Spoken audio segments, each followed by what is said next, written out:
Di planet kita ini ada sebuah paradoks yang luar biasa. Samudra yang kita tahu sebagai sumber dari semua kehidupan, sekarang malah berada di titik kritis. Jadi, ada apa sih sebenarnya di bawah permukaan? Nah, dalam beberapa menit ke depan, kita akan menyelami bareng-bareng bahaya yang mengancam lautan kita, sekaligus harapan besar yang ternyata masih tersimpan di dalamnya. Oke, untuk memahami ceritanya, kita harus mulai dari skalanya dulu. Coba lihat angka ini, lebih dari 70%. Ya, segitulah luas permukaan bumi yang dikuasai oleh samudra. Ini bukan sekadar air ya, ini adalah sistem kehidupan raksasa yang saling terhubung dan secara fundamental, ya, membentuk dunia kita ini. Bahkan, kata samudra itu sendiri, yang asalnya dari bahasa Sanskerta, punya makna yang dalam banget. Ini bukan cuma soal hamparan air asin yang luas, tapi sebuah sistem agung yang mengatur cuaca yang kita rasain tiap hari, menopang keanekaragaman hayati yang luar biasa, dan pada akhirnya jadi penentu kelangsungan hidup kita semua. Jadi yuk kita mulai dari dasarnya. Sebelum kita masuk ke masalah-masalahnya, penting banget nih buat kita paham betapa luar biasanya peran samudra sebagai, ibaratnya, denyut nadi planet ini. Kita akan bahas soal planet samudra kita yang hidup. Coba dibayangkan, samudra itu sebagai mesin pendukung kehidupan di planet ini. Dia menyerap kelebihan karbon dioksida buat menstabilkan iklim kita.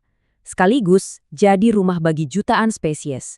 Mulai dari ikan yang jadi sumber protein buat miliaran orang, sampai jalur perdagangan yang jadi urat nadi ekonomi global. Semuanya berawal dari sini. Tapi ada sisi gelap dari cerita ini. Sekarang kita bergeser sedikit dari rasa kagum ke rasa prihatin yang mendalam. Kenapa? Karena sistem yang memberi kita kehidupan ini justru lagi diserang habis-habisan. Kita masuk ke bagian krisis polusi. Masalahnya, ancaman ini datang dari mana-mana. Coba kita lihat. Dari darat, ada limpasan pestisida, pupuk, limbah industri. Di laut sendiri, ada resiko tumpahan minyak dan penyebaran spesies asing yang merusak. Dan yang paling kelihatan mata, ya tentu saja, gelombang polusi plastik yang kayaknya nggak ada habisnya. Coba kita fokus sebentar ke plastik. Angka ini jujur susah dibayangkan. 8 juta ton setiap tahun. Itu kalau mau diibaratkan, sama aja kayak ada satu truk sampah penuh plastik ditumpahkan ke lautan kita setiap menit. Skala pencemarannya ini bener-bener udah di luar nalar. Tapi bahayanya tuh nggak cuma sampah yang bisa kita lihat. Ada proses mengerikan yang nggak kelihatan, namanya biomagnifikasi. Jadi gini, racun kimia dari daratan itu masuk ke air, terus meresap ke rantai makanan. Mulai dari plankton, dimakan ikan kecil, terus dimakan lagi sama predator yang lebih besar. Nah, di setiap tingkatan itu, racunnya jadi makin pekat. Dan coba tebak, siapa yang ada di puncaknya? Bisa jadi kita semua lewat piring makanan kita. Oke, dari masalah global yang besar tadi, sekarang mari kita kerucutkan ke sebuah studi kasus yang sangat relevan buat kita. Kalau samudra di seluruh dunia lagi krisis, apa artinya itu bagi bangsa kepulauan terbesar di dunia, Indonesia? Nah, menariknya, di tengah krisis global ini, Indonesia justru memegang sebuah kunci yang unik. Disinilah sisi lain dari paradoks tadi muncul. Karena di balik semua ancaman itu, terbentang sebuah potensi Indonesia yang luar biasa besar. Sebuah harapan yang belum tergarap sepenuhnya.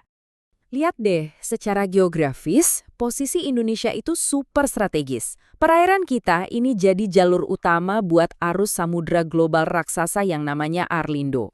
Arus ini memindahkan panas dari Pasifik ke Samudra Hindia.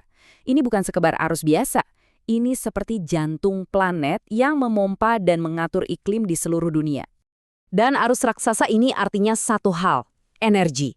Potensi energi terbarukan dari laut di Indonesia itu diperkirakan bisa mencapai 63 gigawatt. Biar kebayang, itu cukup untuk menerangi puluhan juta rumah. Sebuah sumber daya energi bersih raksasa yang bisa dibilang belum kita sentuh sama sekali. Tapi potensinya jauh lebih dari sekedar energi. Indonesia itu episentrumnya keanekaragaman hayati laut dunia. Kita juga ada di persimpangan jalur 40% perdagangan global. Punya garis pantai terpanjang kedua di planet ini, potensi perikanan dan pariwisatanya itu hampir tak terbatas.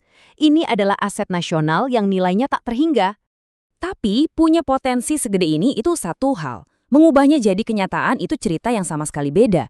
Dan disinilah kita harus jujur, kita harus menghadapi tantangan-tantangan maritim besar yang masih jadi penghalang antara mimpi dan realita. Kesenjangan antara potensi dan realitas itu kelihatan jelas banget di sini. Potensinya, Indonesia jadi pusat perdagangan dunia. Kenyataannya, infrastruktur pelabuhan kita masih ketinggalan. Lautnya kaya ikan, tapi pencurian ikan masih merajalela. Potensi energi bersihnya masif, tapi teknologinya masih mahal dan dalam tahap riset. Jadi, setiap peluang besar itu selalu dihadapkan pada sebuah rintangan yang sama besarnya. Kisah Indonesia ini, dengan segala potensi dan tantangannya, sebenarnya adalah cerminan dari kisah kita semua di tingkat global. Pada akhirnya, semuanya kembali ke satu pertanyaan mendasar. Masa depan seperti apa sih yang kita inginkan untuk samudra kita? Dan tentunya, untuk diri kita sendiri? Coba renungkan kutipan ini. Evolusi terbalik. Ini benar-benar bikin merinding. Bayangkan, setelah jutaan tahun proses evolusi menciptakan kehidupan yang begitu kompleks, tindakan kita justru mendorongnya mundur, membongkar sistem yang memungkinkan kita untuk ada di sini. Ini adalah peringatan paling keras tentang kemana arah kita sekarang. Jadi, kita akhiri dengan pertanyaan ini. Pilihannya ada di tangan kita. Apakah kita akan terus di jalur yang mengarah pada kehancuran? Atau kita akan memanfaatkan potensi luar biasa samudra untuk membangun masa depan yang berkelanjutan? Jawaban dari pertanyaan ini akan mendefinisikan warisan kita di planet ini.